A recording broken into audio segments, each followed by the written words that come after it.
ಹಿಡಿತೀರಣ್ಣ ಯಾಕಣ ಇರ್ತತ್ಯಾ ಏನಾಯ್ತು, ಏನು ಕಂಪ್ಲೇಂಟ್, ಏನಂತ ಬೆದರಿಕೆ ಬಂದಿತ್ತು?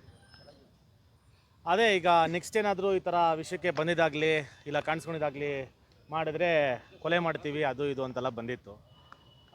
ನಾನಿಂಥ ಬೆದರಿಕೆಗೆಲ್ಲ ತಲೆ ಕೆಡಿಸ್ಕೊಂಡಿರಲಿಲ್ಲ. ಬಟ್ ಆದರೆ ನನಗೆ ಮಾಡಿಲ್ಲ, ಅಕ್ಷಿತಿಗೆ ಮಾಡಿದ್ದಾರೆ.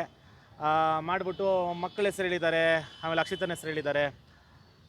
ಇದೆಲ್ಲ ತುಂಬ ಕೆಟ್ಟದು.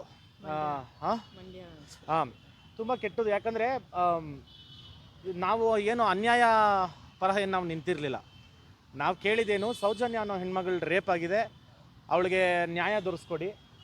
ಇನ್ನು ಬೇರೆ ನಾವೇನು ಯಾವ ಜಾತಿ ಬಗ್ಗೆ ಮಾತಾಡಿಲ್ಲ, ಧರ್ಮದ ಬಗ್ಗೆ ಮಾತಾಡಿಲ್ಲ, ಇಲ್ಲ ಜಾಗದ ಬಗ್ಗೆ ಮಾತಾಡಿಲ್ಲ, ಜನರ ಬಗ್ಗೆ ಮಾತಾಡಿಲ್ಲ, ದೇವಸ್ಥಾನದ ಬಗ್ಗೆ ಮಾತಾಡಿಲ್ಲ, ನಾವು ಏನೂ ಮಾತಾಡಿಲ್ಲ. ನಾನು ಮಾತಾಡಿದ್ದು ನನ್ನ point was very clear, right. ಅದಕ್ಕೆ ಇವರು ಕತ್ತರಿಸ್ತೀನಿ, ಕೊಲೆ ಮಾಡ್ತೀನಿ ಅಂದರೆ, ಇವಾಗ ಸರ್ ನೋಡಿ, ಏನೋ ಒಂದು ಚಿಕ್ಕ ಪುಟ್ಟ ಜನಕ್ಕೆ ನಾನು ಪರಿಚಿತ ಇದ್ದೀನಿ, ನನ್ನ ಜನ ಗುರ್ತಿಡಿತಾರೆ. ಹೌದು ಸರ್, ನನಗೆ ಈ ಥರ ಮಾಡ್ತವ್ರೆ ಅಂದರೆ ಇನ್ನು ಲೋಕಲ್ ನಾರ್ಮಲ್ ಪೀಪಲ್ಗೆ ಇನ್ನೆಷ್ಟು ರೋದನೆ ಕೊಡ್ಬೋದು ಇವರೆಲ್ಲ? ಹಾಡಾಗಲೇ ನನ್ನ ಕಣ್ಣು ಮುಂದೆನೇ ಎಲ್ಲ ನಡೆದಿದೆ ಅಲ್ಲಿ. ಹಂಗಿದ್ದಾಗಲೇ ನನಗೆ ಫೋನ್ ಮಾಡಿ ಬೆದರಿಕೆ ಆಗ್ತಾವ್ರೆ ಅಂದಾಗ ಇದು ಕಟ್ ಡೌನ್ ಆಗಬೇಕು. ಆಮೇಲೆ ಏನಂತ ಕಂಪ್ಲೇಂಟ್ ಕೊಟ್ಟಿದ್ರೆ, ಎಷ್ಟು ಜನರ ಮೇಲೆ, ಎಷ್ಟು ಜನ? ಅಲ್ಲ, ಅಲ್ಲಿ ಇದ್ದಿದ್ದು ಅದು ಯಾರು ಹಲ್ಲೆ ಮಾಡಿದ್ರು ಅವ್ರ ಮೇಲೆ ನಾನು ಕಂಪ್ಲೇಂಟ್ ಕೊಟ್ಟಿದ್ದೀನಿ. ಆಮೇಲೆ ಅದಾದಮೇಲೆ ಇವರು ಯಾರು ಕಮೆಂಟ್ಸ್ ಏನು ಮಾಡಿದ್ರು, ಕೆಟ್ಟದಾಗ ಏನೇನು ಕಮೆಂಟ್ ಮಾಡಿದ್ರು ಅದು ಸ್ಕ್ರೀನ್ಶಾಟ್ಸ್ ಎಲ್ಲ ಇದೆ. ಅಲ್ಲಿ ಹಲವಾರು ಜನ ಅದ್ರ ಬಗ್ಗೆ ಕಂಪ್ಲೇಂಟ್ ಕೊಟ್ಟಿದ್ದೀನಿ. ಆಮೇಲೆ ಒಂದು ಹೆಂಗಸು ಅಕ್ಷತನಿಗೆ ಮೆಸೇಜ್ ಮಾಡಿ ಕೊಲೆ ಮಾಡ್ತೀನಿ ಅದೆಲ್ಲ ಬೆದರಿಕೆ ಹಾಕಿದ್ದು, ಅದ್ರ ಮೇಲೆ ಒಂದು ಕಂಪ್ಲೇಂಟ್ ಕೊಟ್ಟಿದ್ದೀವಿ. ಸೊ FIR ಆಗುತ್ತೆ. ಇವಾಗ ಆಗಿದ ತಕ್ಷಣ ಅದೇನು ಕ್ರಮ ತೊಗೊಬೇಕು ಅದು ತೊಗೊತಾ ಇದ್ದಾರೆ. ಎಷ್ಟು ಜನರ ಮೇಲೆ ಸರ್? ಅದೇ ಇದಕ್ಕೆಲ್ಲ ಕಡಿವಾಣ ಹಾಕಲೇಬೇಕು. 100% ನಿಮ್ಮ ಕಡೆ ಏನಿದೆಯೋ ನ್ಯಾಯಪರ ನಾವು ಮಾತಾಡ್ತೀವಿ.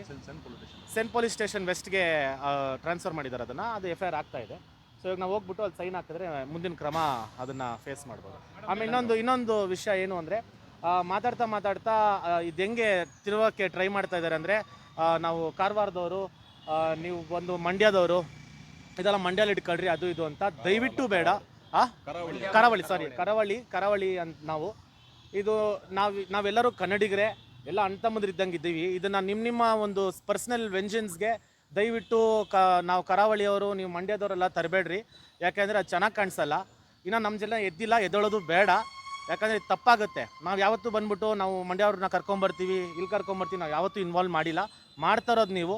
ಯಾಕಂದರೆ ನಾನು ಕರಾವಳಿಗೆ ಬಂದಿದ್ದೀನಿ, ಆ ಜನರ ಪ್ರೀತಿ ನನಗೆ ಗೊತ್ತು, ಟ್ರೆಡಿಷನ್ ಎಷ್ಟು ಚೆನ್ನಾಗಿದೆ ಅಂತ ಗೊತ್ತು. ದಯವಿಟ್ಟು ಈ ಥರ ಕೆಲಸಗಳನ್ನ ಮಾಡೋಕ್ಕೆ ಹೋಗಬೇಡಿ, ಒಂದು ಹೆಂಗಸಾಗಿ ಅಂತ ಅವ್ರಿಗೆ ಹೇಳ್ತಾ ಇದ್ದೀನಿ. ಆಮೇಲೆ ಈ ಬೆದರಿಕೆಗಳೆಲ್ಲ ನಾವು ಹೆದರಲ್ಲ. ಇದಕ್ಕೆ ನಿಮಗೆ ಪಾಠ ಕಲಿಸಬೇಕು ಅಂದರೆ ನಾವು ಇದು ಕಂಪ್ಲೇಂಟು ಕೊಟ್ಟಿರೋದು. ಸೊ ಇದನ್ನ ಏನಿದೆ ಮುಂದೆ ನಾನು ತೋರಿಸ್ಕೊಡ್ತೀನಿ ಸರ್. Okay, thank you.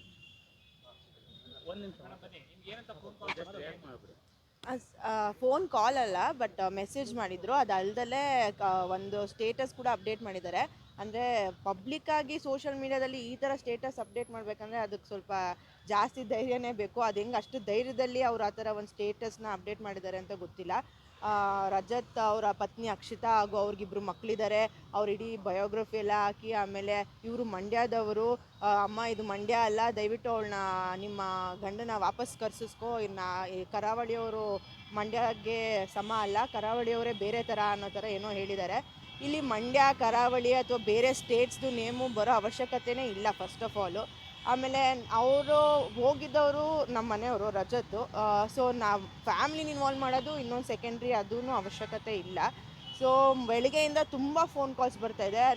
ನಾನು ಹುಟ್ಟಿ ಬೆಳೆದಿದ್ದೆಲ್ಲ ಮಂಡ್ಯ ಇದರಿಂದ ತುಂಬ ಜನ ಯಾಕೆ ಸುಮ್ಮನೆ ಇದ್ದೀರಾ, ನೀವು ಮಾತಾಡಿ ಅಂತ ಹೇಳ್ತಾ ಇದ್ದಾರೆ. ಬಟ್ ನಾನು ಇದನ್ನು ಅಗ್ರೆಸಿವ್ ಆಗಿ ಲೀಡ್ ಮಾಡೋದಕ್ಕೆ ನನಗೂ ಇಷ್ಟ ಇಲ್ಲ. ಅವರು ಎಲ್ಲರೂ ನಾವು ಹೋಗ್ತೀವಿ, ನಾವು ಗಲಾಟೆ ಮಾಡ್ತೀವಿ, ಆ ಥರ ಈ ಥರ ಎಲ್ಲ ಮಾತಾಡ್ತಾ ಇದ್ದಾರೆ. ಬಟ್ ಯಾರೋ ಒಂದು ಹೆಂಗಸು ಮಾಡಿರೋದ್ರಿಂದ ನಾವು ಸ್ಟೇಟ್ಗೆ ಏನೋ ತಂದಿಕ್ಕಿ ತಮಾಷೆ ನೋಡೋವಂಥ ಅವಶ್ಯಕತೆ ಇಲ್ಲ ಅನಿಸುತ್ತಿಲ್ಲಿ.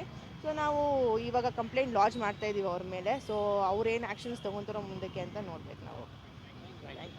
ರಜತ್